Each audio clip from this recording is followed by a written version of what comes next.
Hi అండి. నేను ఇవాళ ఎగ్ ఫ్రైడ్ రైస్ చేస్తున్నాను.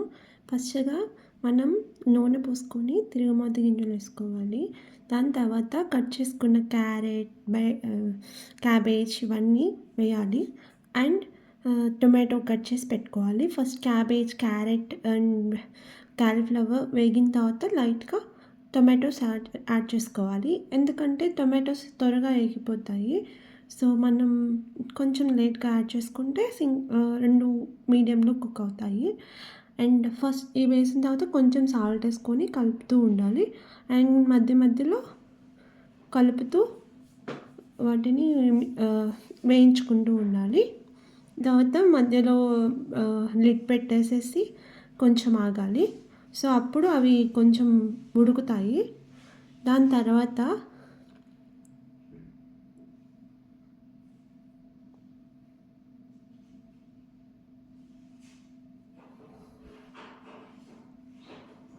అవి వేగుతూ ఉంటాయి. మధ్య మధ్యలో మనం ఇలా వేయిస్తూ ఉండాలి.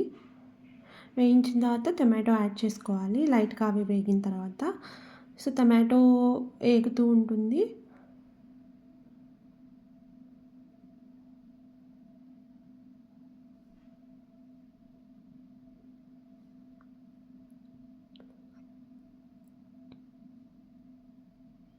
మళ్ళీ లిడ్ పెట్టేసుకొని అలా కలదిప్పుతూ ఉండాలి. తీసి మధ్య మధ్యలో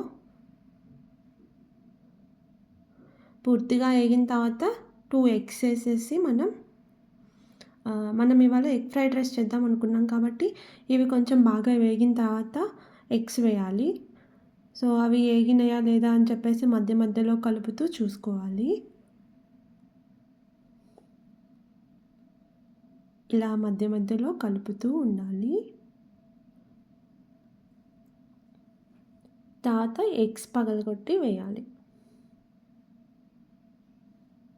2 ఎగ్స్ వేసుకుంటున్నానండి నేను. మీరు 3 ఎగ్స్ అయినా వేసుకోవచ్చు. ఒకటైనా వేసుకోవచ్చు. అండ్ కొంచెం సాల్ట్ ఎగ్ మీద వేస్తాము. సో దట్ ఎగ్‌కి కూడా సాల్ట్ పడుతుంది.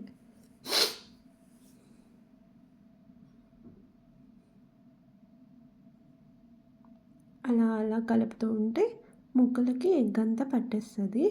కొంచెం ఇది ఫ్రై అయిన తర్వాత మనం రైస్ వేసేసుకొని కలిపేసుకోవడమే.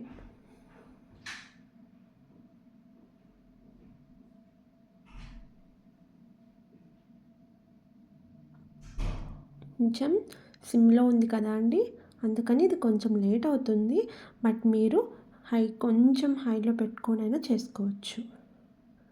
దీనికి నేను నాన్ స్టిక్ కదా అండి, అందుకని నేను కొంచెం ఆయిల్ యాడ్ చేశాను.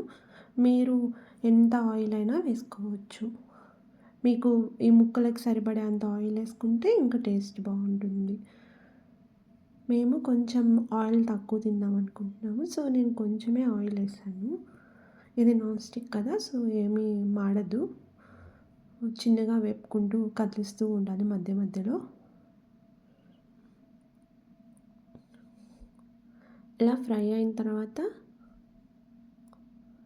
రైస్ వేసుకొని కలిపేసుకోవాలి.